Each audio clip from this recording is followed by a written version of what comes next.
میری سہیلی کہتی تھی کہ ہم ایک ہی شوہر سے شادی کریں گے کیونکہ ہم بچپن سے ایک ساتھ رہتے تھے، ہمارا کوئی نہیں تھا۔ پھر میری سہیلی کی شادی ہو گئی، اس نے اپنے شوہر کو مجھ سے شادی کرنے کے لیے منا لیا۔ جب شادی ہوئی تو شادی کی رات شوہر کمرے میں آیا۔ اگلے دن سہیلی کہتی کہ وہ ہفتے میں صرف ایک دن میرے کمرے میں آئے گا، لیکن جب شوہر میرے کمرے میں آیا تو یہ دیکھ کر قدموں تلے زمین نکل گئی، کیونکہ وہ تو حجاب سے میری پہلی ملاقات یتیم خانے میں ہوئی تھی۔ میں اور حجاب دونوں ہی یتیم تھیں اور 12 سال کی عمر میں یتیم خانے میں آئی تھیں۔ تب سے لے کر ہماری دوستی تھی اور آج ہماری دوستی کو 8 سال ہو چکے تھے۔ حجاب میری ہی ہم عمر تھی اور ہم دونوں نے 8 سال یتیم خانے میں گزارے تھے، اور اس عرصے میں ہماری اتنی زیادہ گہری دوستی ہو گئی تھی کہ ہمیں لگتا تھا کہ اگر ہم دونوں جدا ہو گئیں تو مر جائیں گی۔ لیکن پھر میں نے حجاب سے کہا کہ حجاب، آخر ہم دونوں نے شادی بھی تو کرنی ہے۔ آج ہم دونوں ساتھ ہیں، لیکن شادی کے بعد تو ہمیں اپنے اپنے سسرال جانا ہوگا اور ہماری دوستی ختم ہو جائے گی۔ میری بات سن کر حجاب پریشان ہو گئی۔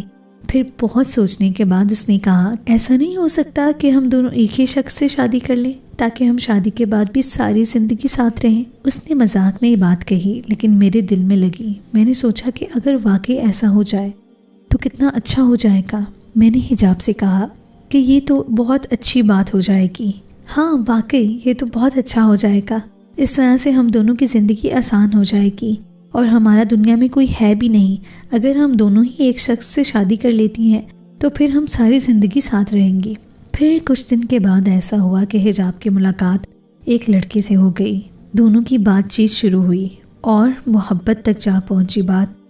حجاب نے مجھے بتایا کہ وہ اس لڑکے سے شادی کرنا چاہتی ہے۔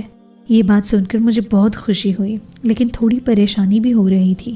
میں نے اسے کہا کہ کیا واقعی وہ لڑکا تمہارے ساتھ سچا ہے، کیونکہ آج کل کے لڑکے تو محبت کے نام پر صرف ٹائم پاس کرتے ہیں۔ تو حجاب نے کہا کہ ہاں، مجھے لگتا ہے کہ وہ میرے ساتھ سچا ہے۔ اس طرح ان دونوں کی محبت پروان چڑھتی چلی گئی۔ میں دیکھتی تھی کہ حجاب موبائل میں لگی ہوتی تھی اور ساری رات اس لڑکے سے باتیں کرتی تھی۔ میں اسے کہتی تھی کہ سو جاؤ، صبح ہونے والی ہے، لیکن وہ سوتی ہی نہیں تھی۔ اس نے مجھ سے کہا کہ اس لڑکے سے شدید محبت کرتی ہے اور وہ مجھ سے شادی کرنا چاہتا ہے، لیکن مسئلہ یہ ہے کہ اس کے گھر والے نہیں مان رہے کیونکہ میرے آگے پیچھے کوئی نہیں ہے۔ حجاب کی بات سن کر مجھے بہت افسوس ہوا۔ میں نے سوچا کہ کیا ہم یہ 3 بچیاں اس قابل نہیں ہیں کہ کوئی ہم سے شادی کرے؟ کیا گھر بسانا صرف انہی کا حق ہوتا ہے جن کے والدین ہوتے ہیں؟ کیا واقعی ہماری کوئی خواہشات نہیں ہیں؟ اگر ہمارے والدین نہیں ہیں تو اس میں ہمارا کیا قصور ہے؟ یہ تو قدرت کا قانون ہے۔ یہ بات سن کر تو میری آنکھوں میں آنسو آ گئے اور ساری رات مجھے نیند نہیں آئی۔ میں نے سوچا کہ اگر حجاب کو یہ مسئلہ پیش آیا ہے شادی کے معاملے میں، پھر تو مجھے بھی یہی مسئلہ پیش آ سکتا ہے۔ کل کو اگر مجھے کوئی لڑکا پسند آ گیا تو مجھے اس کے گھر والے بھی یہی کہیں گے کہ لڑکی یتیم ہے، اس کے آگے پیچھے کوئی نہیں ہے۔ شاید لوگ اس لیے یہ 3 بچیوں کو بہو بنانا نہیں چاہتے ہیں کیونکہ ان کو معلوم ہوتا ہے کہ ان کے والدین نہیں ہیں اور انہیں جہیز دینے والا کوئی نہیں ہے۔ لوگوں کو جہیز کی نہ جانے کیوں اتنی لالچ ہوتی ہے، حالانکہ وہ چیز ان کی ہوتی ہی نہیں ہے، لڑکی کی ہی ملکیت ہوتی ہے۔ پرائی چیز پر اپنا قبضہ جما کر نہ جانے ان لوگوں کے کون سے جذبے کو تسکین ملتی ہے۔ یہی باتیں میں سوچ رہی تھی کہ اچانک مجھے یاد آیا کہ حجاب نے اور میں نے فیصلہ کیا تھا کہ ہم ایک ہی شخص سے شادی کریں گے، لیکن یہ حقیقت میں ممکن نہیں تھا۔ مجھے افسانوی باتیں لگ رہی تھیں اور حجاب بھی ایسا نہیں چاہے گی۔ اس نے شاید مذاق میں بات کہی ہوگی، لیکن اسے نبھانا اتنا آسان نہیں تھا۔ اسے اس لڑکے سے محبت تھی اور وہ کیسے برداشت کر سکتی تھی کہ اس کی محبت میں کوئی اور شریک ہو۔ میں دیکھتی جا رہی تھی کہ اس لڑکے سے حجاب کی محبت روز بروز بڑھتی جا رہی ہے۔ وہ اس کے بغیر واقعی نہیں رہ سکتی تھی۔ میں نے اپنی سہیلی سے کہا کہ اگر وہ سچا ہے تو تم سے شادی کرے گا، ورنہ اس کے پیچھے تم اپنا وقت برباد مت کرو۔ میری بات سن کر وہ رونے لگی اور کہا کہ میں فیاض کے بغیر نہیں رہ سکتی۔ مجھے ایسا محسوس ہو رہا تھا کہ فیاض حجاب کو دھوکہ دے رہا ہے اور جھوٹ بول رہا ہے کہ اس کے والدین راضی نہیں ہیں، کیونکہ میرے خیال سے مرد کبھی مجبور نہیں ہوتا ہے۔ میں نے حجاب سے کہا کہ وہ صرف تمہارا استعمال کر رہا ہے، تمہارے ساتھ محض اپنے تفریح کے لیے وقت گزاری کر رہا ہے۔ حجاب نے مجھ سے کہا کہ تم نے بغیر دیکھے اور بغیر جانے فیاض کے متعلق اتنی بڑی رائے قائم کر لی ہے۔ اگر تم اسے دیکھ لو گی، اسے ایک بار ملو گی تو تمہاری رائے اس کے بارے میں تبدیل ہو جائے گی۔ اپنی سہیلی کی یہ بات سن کر مجھے احساس ہوا کہ واقعی میں قبل اس وقت رائے دے رہی ہوں۔ مجھے ایک بار اس لڑکے سے ملنا چاہیے اور اس سے بات کرنی چاہیے، کیونکہ حجاب میری سہیلی تھی۔ ہم دونوں کا دنیا میں ایک دوسرے کے سوا کوئی نہیں تھا، اس لیے ہم دونوں نے ہی ایک دوسرے کا خیال رکھنا تھا اور ایک دوسرے کی زندگی کے متعلق فیصلہ بھی ہم نے ہی کرنا تھا۔ حجاب نے مجھ سے کہا کہ میں تمہاری رائے کے بغیر اس لڑکے سے شادی نہیں کروں گی، لیکن میری تم سے گزارش ہے کہ تم اس سے ایک ملاقات کر کے دیکھ لو، تمہیں سب پتہ چل جائے گا کہ وہ کس قسم کا لڑکا ہے۔ اس کی یہ بات سن کر مجھے بہت خوشی ہوئی کہ اس کی نظر میں میری رائے کی اتنی اہمیت ہے کہ وہ زندگی کا اتنا بڑا فیصلہ کرتے ہوئے مجھ سے رائے طلب کر رہی ہے، اور اگر میری شادی کا معاملہ ہوتا تو میں بھی اپنی سہیلی کی مرضی کے بغیر شادی نہ کرتی۔ میری سہیلی یہی چاہتی تھی کہ میں اس لڑکے سے ملوں اور اس سے شادی کے لیے رضامندی دے دوں۔ یہ بات سوچ کر تو میری آنکھوں میں آنسو آ گئے تھے۔ مجھے لگ رہا تھا کہ دنیا میں میرا کوئی نہیں ہے، لیکن آج مجھے یقین ہوا کہ میں اکیلی نہیں ہوں۔ ٹھیک ہے، میرے اور حجاب کے مابین خونی رشتہ نہیں تھا، لیکن احساس کا، محبت اور دوستی کا رشتہ تو تھا، اور میرے خیال سے سب سے بڑا رشتہ احساس کا رشتہ ہوتا ہے۔ اگر خونی رشتوں سے احساس ختم ہو جائے تو پھر ان رشتوں کا کوئی فائدہ نہیں ہوتا۔ میں نے جذباتی ہو کر حجاب کو گلے سے لگا لیا اور ہم دونوں کافی دیر تک روتی رہیں۔ ہم نے ایک دوسرے سے کہا کہ ہم کبھی بھی الگ نہیں ہوں گے، چاہے کچھ بھی ہو جائے، آپس میں رابطہ ضرور رکھیں گے۔ حجاب کے کہنے پر میں اس لڑکے سے ملاقات کے لیے راضی ہو گئی۔ جب میں اس سے ملی تو واقعی میری رائے بدل گئی۔ وہ واقعی بہت اچھا اور سچا لڑکا تھا۔ پہلی ملاقات میں ہی مجھے احساس ہو گیا تھا کہ وہ میری سہیلی سے سچی محبت کرتا ہے اور اس سے حقیقت میں شادی کرنا چاہتا ہے، لیکن گھر والوں کے آگے مجبور ہے۔ پھر کچھ دن کے بعد اس کا فون آیا۔ اس نے کہا کہ اس کے گھر والے راضی نہیں ہو رہے، اس لیے اس نے الگ رہائش کا بندوبست کر لیا ہے اور وہاں پر میری سہیلی کو رکھے گا شادی کے بعد۔ یہ سن کر حجاب بہت خوش ہو گئی۔ مجھے بھی تسلی ہوئی کہ چلو ٹھیک ہے، میری سہیلی کو اس کے دل کی خوشی مل رہی ہے۔ اس طرح سے ان دونوں نے سادگی سے نکاح کر لیا۔ فیاض اسے لے کر اپنے گھر چلا گیا جو اس نے کرائے پر لیا تھا۔ شادی کے پہلے دن میں حجاب کے ساتھ گئی، یہ احساس دلانے کے لیے کہ اس کا دنیا میں کوئی ہے۔ نکاح سادگی سے ہوا تھا، لیکن پھر بھی میں نے پوری کوشش کی کہ اس نکاح کو خوشگوار بناؤں۔ چھوٹی موٹی رسمیں ان کے گھر میں جا کر میں نے کی۔ دودھ پلائی کی رسم، جوتا چھپائی کی رسم، دولہے کا دروازہ روک کر اس سے پیسے لینا، یہ احساس بہت ہی خوشگوار تھا۔ ہم اس چھوٹے سے گھر میں 3 لوگ تھے، لیکن ہم نے شادی کا ماحول بنا لیا تھا جیسے تیسے بھی کر کے۔ فیاض اچھا خاصا آن لائن کماتا تھا، اس لیے اسے مسئلہ نہیں ہو رہا تھا۔ وہ آن لائن فری لانسنگ کرنے کے ذریعے کافی زیادہ رقم کما رہا تھا، اس لیے وہ الگ گھر چلا سکتا تھا۔ اور آج کل تو دور ہی آن لائن کمائی کا ہے۔ فیاض بہت لائق لڑکا تھا اور مجھے بہت خوشی ہوئی ان دونوں کو دیکھ کر۔ پھر رات کو میں واپس یتیم خانے میں آ گئی۔ جب سے میں نے ہوش سنبھالا تھا تب سے لے کر یہ پہلی بار تھا جو میں آج اکیلی سو رہی تھی اور حجاب میرے ساتھ نہیں تھی۔ یہاں پر دوسری لڑکیاں اور عورتیں موجود تھیں، لیکن حجاب نہیں تھی، تو مجھے لگ رہا تھا کچھ بھی نہیں ہے۔ اتنے سارے لوگوں کے ہوتے ہوئے میں خود کو بہت تنہا محسوس کر رہی تھی۔ ایک پل کو تو میری آنکھوں میں آنسو آ گئے۔ ایسا محسوس ہو رہا تھا کہ میں ایک ماں ہوں اور آج میں نے اپنی بیٹی کی شادی کر دی ہے۔ مجھے نیند نہیں آ رہی تھی، میری آنکھوں سے آنسو رواں تھے۔ مجھے اور حجاب کو سب پھول اور خوشبو کہتے تھے، اور آج جیسے ہی میں واپس آئی یتیم خانے میں تو سب مجھے کہہ رہے تھے کہ آج پھول خوشبو سے جدا ہو گئی ہے۔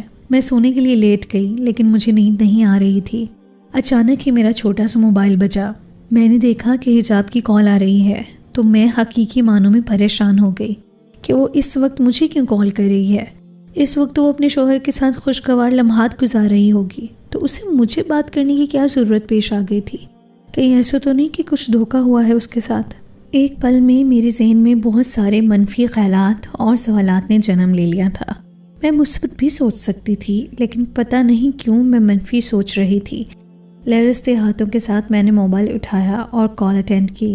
آگے سے حجاب نے بولا کہ اسے میری یاد آ رہی ہے۔ اس کی بات سن کر میری جان میں جان آ گئی۔ سچ کہتے ہیں دل سے دل کو راہ ہوتی ہے۔ ادھر میں اس کے بغیر بے چین تھی اور ادھر وہ اپنی نئی زندگی کی شروعات کرنے کے بعد بھی مجھے یاد کر رہی تھی۔ حالانکہ آج اس کا پسندیدہ ہم سفر اس کے ساتھ تھا۔ اس کی زندگی کی نئی شروعات تھی، اسے خوش ہونا چاہیے تھا۔ اسے تو خوش ہونا چاہیے تھا، مجھے یاد نہیں کرنا چاہیے تھا، لیکن یہ اس کی محبت تھی کہ اسے زندگی کے اس نئے سفر میں بھی میری یاد آ رہی تھی۔ میں ایک بار پھر سے آبدیدہ ہو گئی تھی۔ میں نے اس سے کہا کہ فیاض کہاں ہے، تو اس نے کہا کہ وہ دوستوں کے ساتھ باہر بیٹھا ہوا ہے، اس کے کچھ دوست آئے تھے مبارکباد دینے کے لیے، تو میں نے تمہیں فون کر دیا، مجھے تمہاری بہت یاد آ رہی تھی، کل تم صبح سویرے ضرور آ جانا۔ میں نے اسے کہا کہ ہاں ٹھیک ہے، میں صبح آؤں گی، ویسے بھی رسم ہوتی ہے صبح ناشتہ لانے کی، تو میں تمہارے لیے ناشتہ لاؤں گی، تم اکیلی نہیں ہو اس دنیا میں، تمہارے ساتھ میں ہوں، اور تمہیں ایک پل بھی احساس نہیں ہوگا کہ تمہارا دنیا میں کوئی نہیں ہے، میں تمہیں یہ احساس دلانے ہی نہیں دوں گی۔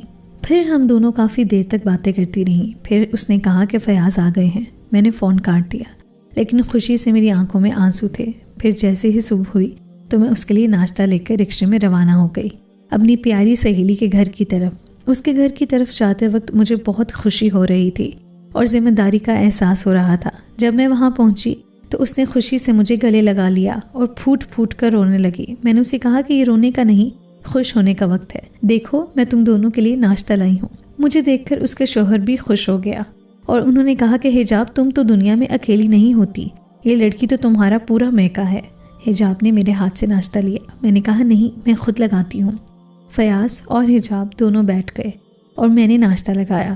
ہم تینوں نے بہت ہی خوشگوار ماحول میں ناشتہ کیا، ایسے لگ رہا تھا کہ زندگی میں ایک دم سے خوشیاں آ گئی ہیں۔ یتیم خانے کو لوگ چندہ دیا کرتے تھے جس سے ہمیں ہماری ضروریات کے تمام پیسے مل جاتے تھے۔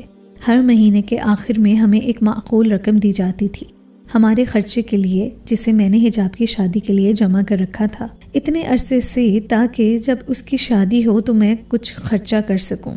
میں واپس آنے لگی تو حجاب نے مجھے روک لیا۔ پھر میں نے سارا دن اس کے گھر پہ گزارا اور واپس آ گئی۔ حجاب نے بہت کہا کہ میرے ساتھ رہ لو آج، لیکن میں نے کہا کہ میں میاں بیوی کے بیچ میں کباب میں ہڈی نہیں بننا چاہتی ہوں۔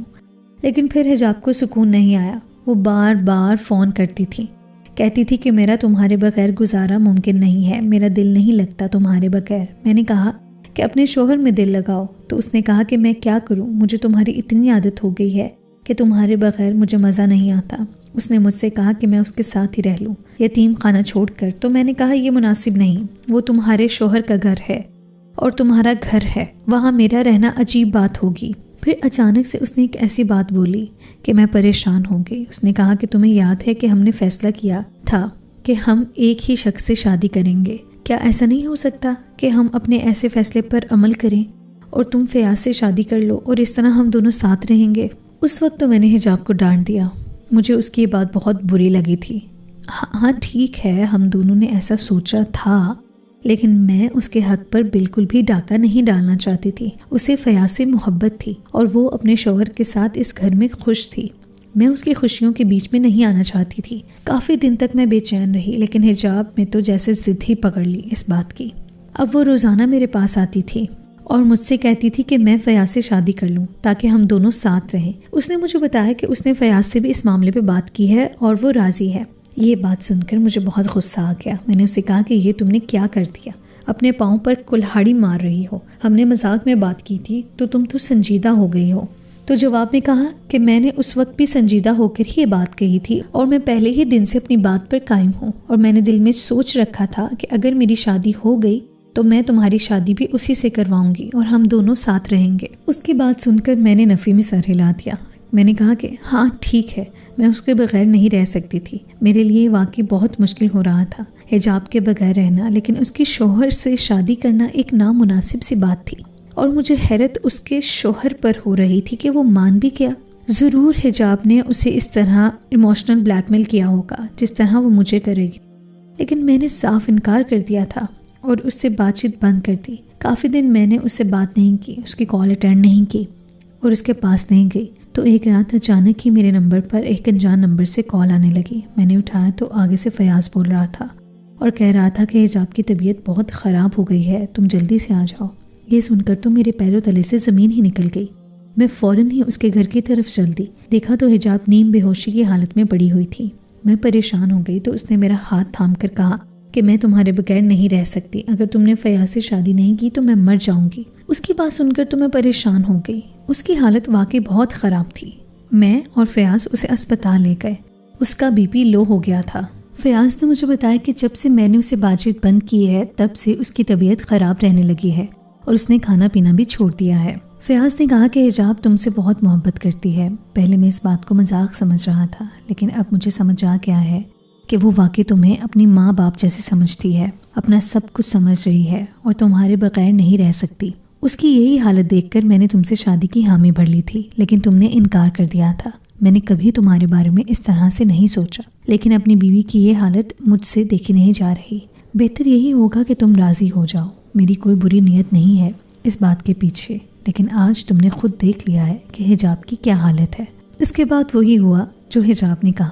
میرا اور فیاض کا نکاح ہو گیا۔ ہم دونوں نے حجاب کے دباؤ میں آ کر شادی کر لی تھی، اور پھر میں بھی فیاض کے گھر رخصت ہو کر آ گئی۔ یہ 2 کمروں کا ایک چھوٹا سا لیکن پیارا سا گھر تھا، اور پہلی بار میں اپنے گھر کے احساس کو محسوس کر رہی تھی۔ مجھے لگ رہا تھا کہ وہ واقعی میں اپنے گھر میں آ گئی ہوں۔ یہ سچ تھا کہ فیاض بہت ہی اچھا انسان تھا، اور دل ہی دل میں مجھے اب خوشی بھی محسوس ہو رہی تھی اس کی زندگی میں آ کر۔ میں دلہن کے روپ میں دوسرے کمرے میں بیٹھی تھی، جہاں مجھے خود ہی حجاب اٹھا کر لے کر گئی تھی، اور میں ساری رات انتظار کرتی رہی، لیکن فیاض نہیں آئے۔ مجھے تھوڑی سی پریشانی ضرور ہوئی۔ مجھے لگا تھا کہ وہ تھوڑی دیر کے لیے ضرور آئے گا مجھ سے بات کرنے کے لیے، لیکن وہ نہیں آیا۔ تھوڑی دیر کے بعد حجاب میرے کمرے میں آ گئی اور مجھ سے باتیں کرنے لگی۔ وہ بہت خوش دکھائی دے رہی تھی، میں بھی اس کے ساتھ باتیں کرنے لگ گئی تھی، اور وقت کا پتہ ہی نہیں چلا۔ مجھے نیند آ رہی تھی، لیکن خوشی کے مارے حجاب کی تو نیند ہی اڑ گئی تھی۔ پھر اس نے کہا کہ وہ سونے جا رہی ہے۔ وہ سونے کے لیے چلی گئی اور میں بھی سو گئی۔ فیاض نہیں آیا، اور میں نے بعد میں اس کا انتظار بھی نہیں کیا۔ پھر روزانہ ایسا ہی ہونے لگا۔ روزانہ رات کو دیر تک حجاب میرے کمرے میں بیٹھی رہتی، مجھ سے باتیں کرتی، اور جب ہم دونوں کو شدید قسم کی نیند آ جاتی تو وہ چلی جاتی سونے کے لیے۔ وہ مجھے اس گھر میں لا کر بہت خوش تھی، لیکن مجھے کچھ عجیب محسوس ہو رہا تھا، کیونکہ میری تو شادی ہوئی تھی، لیکن تب سے لے کر میرا شوہر میرے کمرے میں نہیں آیا تھا۔ پہلے میں اس شادی کے لیے راضی نہیں تھی، لیکن اب لاشعوری طور پر مجھے اپنے شوہر کا انتظار ہونے لگا تھا۔ پھر حجاب نے مجھ سے کہا کہ وہ صرف ایک دن میرے پاس آئے گا، تو میں حیران ہو گئی۔ میں نے سوچا کہ شاید فیاض خود ہی میرے پاس نہیں آنا چاہتا، اس لیے روزانہ حجاب کو بھیج دیتا ہے، لیکن مجھے یہ سوچ کر جانے کیوں ہوا تھا، اور مجھے اپنے جذبات پر حیرت ہو رہی تھی کہ کیا میں فیاض کے لیے جذبات رکھنے لگی تھی اپنے دل میں۔ کافی دن بعد فیاض میرے پاس آیا اور مجھ سے باتیں کرنے لگا۔ اس نے کہا کہ میں جانتا ہوں تمہارے ساتھ ناانصافی ہو رہی ہے، میں تمہیں تمہارا وہ مقام نہیں دے پا رہا جو تمہارا حق ہے، لیکن میں انصاف کرنے کی پوری کوشش کروں گا۔ ابھی وہ مجھ سے باتیں کر رہا تھا کہ حجاب نے دروازہ کھٹکھٹایا اور مجھ سے کہا کہ میں بور ہو رہی ہوں۔ وہ ہم دونوں کے بیچ میں آ کر بیٹھ گئی اور باتیں کرنے لگی۔ تھوڑی دیر کے بعد فیاض کو نیند آ گئی اور وہ دوسرے کمرے میں جا کر سو گیا۔ پھر حجاب کو بھی نیند آ گئی اور وہ میرے کمرے میں سو گئی۔ اس کے بعد روزانہ یہی ہونے لگا۔ وہ مجھ سے باتیں کرتے ہوئے میرے کمرے میں ہی سو جایا کرتی تھی۔ اس کی خوشی کی کوئی انتہا نہیں تھی۔ اس نے میرا نکاح خود فیاض سے کروا دیا تھا، اور اسے یہ احساس نہیں تھا کہ میرا بھی فیاض پر اتنا ہی حق ہے جتنا کہ اس کا ہے۔ یا تو اسے ان باتوں کا ہوش نہیں تھا، یا پھر وہ جان بوجھ کر ایسا کر رہی تھی۔ میرے دل میں نہ جانے کیوں حجاب کے لیے غلط خیالات آنا شروع ہو گئے۔ میں نہ چاہتے ہوئے بھی اپنی سہیلی سے بدزن ہونے لگی، اور میرا رویہ اس کے ساتھ روکھا سا رہنے لگا، اور پھر فیاض کا رویہ بھی اس کے ساتھ ایسا ہی ہو گیا تھا۔ شاید وہ بھی میرے ساتھ وقت گزارنا چاہتا تھا، لیکن حجاب ہر وقت ہم دونوں کے بیچ میں رہتی تھی اور ہمیں خلوت میں نہیں چھوڑتی تھی۔ بڑی مشکل سے ہم دونوں کو خلوت میسر ہوتی تھی۔ میں نے اپنا دل گھر اور گھر کے کاموں میں لگا دیا۔ حجاب نے میرا رویہ محسوس کیا تھا، اس نے بھی مجھ سے بات چیت بند کر دی۔ پھر میری طبیعت خراب ہو گئی اور پتہ چلا کہ میں امید سے ہوں۔ یہ بات سن کر حجاب حیران ہو گئی، اور اس نے مجھ سے کہا کہ مجھے تم سے یہ امید نہیں تھی کہ تم میرے ہی شوہر پر قبضہ کر لو گی اور مجھ سے پہلے امید سے ہو جاؤ گی۔ میں تمہیں اس گھر میں اپنے لیے لائی تھی، نہ کہ میں فیاض کے لیے۔ میری پریگننسی کی خبر سن کر اس نے فیاض سے بھی جھگڑا کیا اور کہا کہ فیاض نے اسے دھوکہ دیا ہے۔ اس کی ذہنی حالت عجیب ہو گئی تھی، اسے شاید اس بات کی امید نہیں تھی۔ وہ ہم سے ناراض ہو گئی۔ پھر میں نے فیاض سے کہا کہ میں واپس چلی جاتی ہوں، میری سہیلی مجھے برداشت نہیں کر رہی۔ میں نے فیاض سے کہا کہ میری بھی کچھ فطری تقاضے تھے۔ میری شادی ہوئی تھی، انسان زندگی میں ایک ہی مرتبہ شادی کرتا ہے، اور اپنے شوہر سے وہ سب کچھ بیوی چاہتی ہے جو اس کا حق ہے، اور قسمت کی بات ہے کہ آپ ہی میرے شوہر ہیں۔ حجاب کی یہ بات سمجھ میں نہیں آتی کہ ہمارا نکاح ہوا ہے، ہمارے بیچ ایک جائز رشتہ ہے۔ اس نے مجھے سہیلی کے طور پر اس گھر میں لانا چاہا تھا، لیکن میں تو آپ کی بیوی کے طور پر آئی ہوں۔ میں نے پیچھے مڑ کر دیکھا تو حجاب کھڑی ہم دونوں کی باتیں سن رہی تھی۔ میں نے اس سے کہا کہ میں تو یہ شادی نہیں کرنا چاہتی تھی، تم نے ہی ضد لگا لی تھی، اور تمہاری خوشی کے لیے ہم دونوں نے شادی کی تھی۔ لیکن تمہیں یہ بات سمجھنی چاہیے تھی کہ ہمارا جائز رشتہ ہے، اور ظاہر سی بات ہے میں اپنے شوہر سے ہی بچہ پیدا کروں گی نا، مجھے اولاد کی خوشی اپنے شوہر سے ہی چاہیے۔ اور اگر آج ایسا ہو گیا ہے تمہیں کیوں اعتراض ہو رہا ہے؟ تم تو خود مجھے لے کر آئی تھیں، لیکن مجھ سے غلطی ہو گئی اور میں ہمیشہ کے لیے گھر چھوڑ کر جا رہی ہوں۔ میں نے فیاض سے کہا کہ میں واپس یتیم خانے جا رہی ہوں اور میرا طلاق نامہ بھیج دینا۔ میں یتیم خانے واپس آ گئی تو 10 دن بعد حجاب اور فیاض دونوں کو وہاں پر دیکھ کر حیران ہو گئی۔ حجاب نے روتے ہوئے مجھ سے معافی مانگی، شاید اسے فیاض نے سمجھایا تھا۔ اس نے مجھے کہا کہ مجھے معاف کر دو، مجھے سوچنا چاہیے تھا کہ تمہاری بھی کچھ فطری تقاضے ہیں جو کہ ایک شوہر ہی پوری کر سکتا ہے۔ مجھے تو شوہر کی طرف سے تمام حقوق مل رہے تھے، لیکن میں تمہارا حق مار رہی تھی اور مجھے احساس نہیں ہوا، لیکن آج فیاض نے صحیح طریقے سے مجھے سمجھایا تو مجھے ساری بات سمجھ آ گئی۔ میں نے تمہارے ساتھ ناانصافی کی ہے۔ اگر تمہاری شادی فیاض سے نہ ہوتی تو یقیناً اس وقت تم اپنے گھر میں خوش ہوتی اپنے شوہر کے ساتھ، لیکن میں نے تم سے خوشی چھین لی۔ لیکن اب مجھے احساس ہو گیا ہے کہ میں تمہیں واپس لینے آئی ہوں اور ہم ایک ساتھ رہیں گے، کبھی الگ نہیں ہوں گے، اور یہ میرا تم سے وعدہ ہے۔ میں بھی سہیلی سے سوتن بن گئی تھی۔ حجاب خود مجھے میرے گھر میں واپس لے کر آئیں اور اس کے بعد ہم خوشگوار زندگی گزارنے لگے۔ ہمارے مابین چھوٹے موٹے جھگڑے ہوتے رہتے تھے۔ یہ رشتہ ہی ایسا تھا، جب دو لڑکیاں سہیلی سے سوتن بن جاتی ہیں تو قدرتی طور پر ان کے بیچ میں کچھ معاملات ہو جاتے ہیں۔ یہ ہر گھر کی کہانی ہے۔